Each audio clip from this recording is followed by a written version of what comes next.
Hi guys, welcome to a Year with Trees podcast. I'm your host Fatima, a huge lover and learner of trees, and this podcast is my love letter to them. I decided to take up this project because I have so many stories about them that I would love to share with others. So come along with me, let's explore the beautiful world of trees. And while you are at it, I hope you fall in love with them as much as I do. So what are we waiting for? Let's go ahead.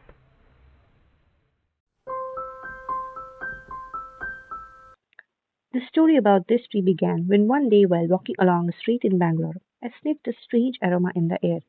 I could not recall if I had smelled it before, and yet its smell seemed familiar. In some places it was overwhelming, and in some just a hint of it. And all of a sudden it hit me that it smelled of cardamom. It was so concentrated aroma that it was almost displeasing. Not anything like subtle sweet fragrance of cardamom when it sputters in oil for our biryani or kheer. I could not find any source of that smell. Was there any spice shop nearby selling heap of cardamoms? It seemed unlikely, of course. Then later that night I smelled it in another part of the city, and I wondered if it is smell coming from some flower, there being many flowering trees around that place. But which one it was, I could not figure out. I tried to search my query in Google, but I couldn't land on anything useful.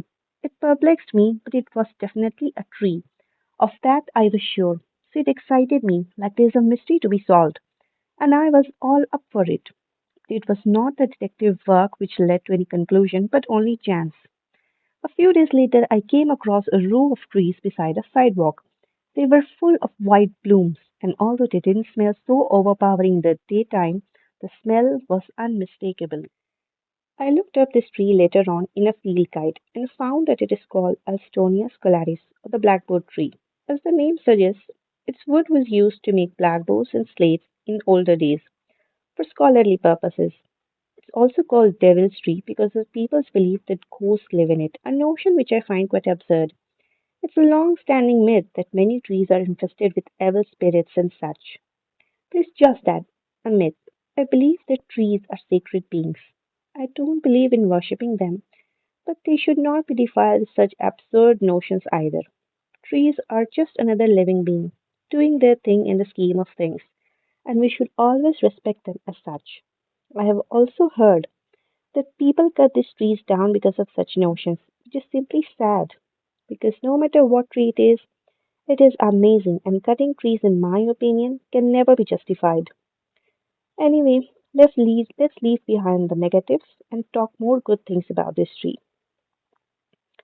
Alstonia scholaris is naturally found in submontane Himalayan forests, which means forests between lowlands and mountain areas, and ranges mostly from South to Southeast Asian countries and Australia. It's an evergreen tree, which means it does not shed its leaves any time in a year. Talking about the leaves, its leaves are palmately compound, which means the leaves radiate from a center and looks like fingers of a hand. In Estonia, the fingers are seven in numbers, hence its Hindi name Saptaparni, seven leaves.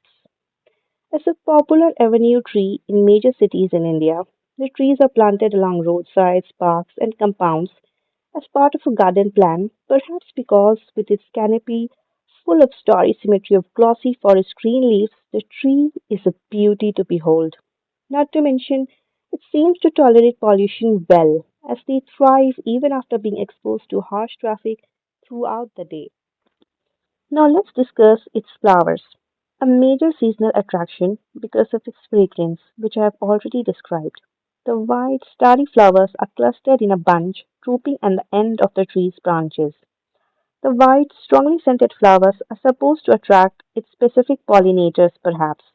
White flowers normally attract night pollinators and are scented heavily as well to help them locate the tree. I have read that this tree grows to great heights in its natural habitat, the Himalayan regions, but in avenue and parks, the trees are modest sized only. Now, let's talk about the bark. The bark of this tree is used medicinally.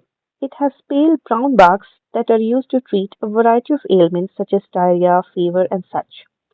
When the tree bark is pounded, it secretes a milky latex, which is used for different medicinal purposes as well.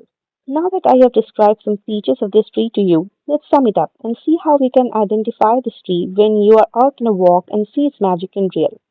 I think the most obvious way to locate this tree is to look for its canopy full of leaves arranged in a starry symmetry. The seven leaves, arranged from a center, look like a star of flowers painted in a bunch. The next thing to look out if it is flowering season between October and December, and thanks to global warming, sometimes as late as February, are the white starry clustered flowers.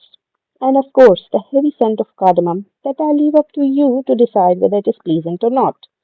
For me, it's borderline puke inducing. So if there is any reason other than it being ghost infested, it's that I would not plant this tree in my garden because of the strong fragrance. Anyway, that wraps up today's episode. Thank you for listening, and I hope you enjoyed learning about this grand tree as much as I love describing it. I hope you're able to meet it in person in your next walk in the park or even roadside. See you in the next episode. Stay tuned. Hope you enjoyed today's episode about Alstonia scholaris or the Blackboard Tree. For all my episodes, I refer to Tree Field Guides by Pradeep Krishan. Do check these out for fun tree facts. Do subscribe to the podcast in app of your choice and share this podcast for the sake of tree love. Also, your reviews are very much welcome. Thank you all. See you in the next episode. Stay tuned.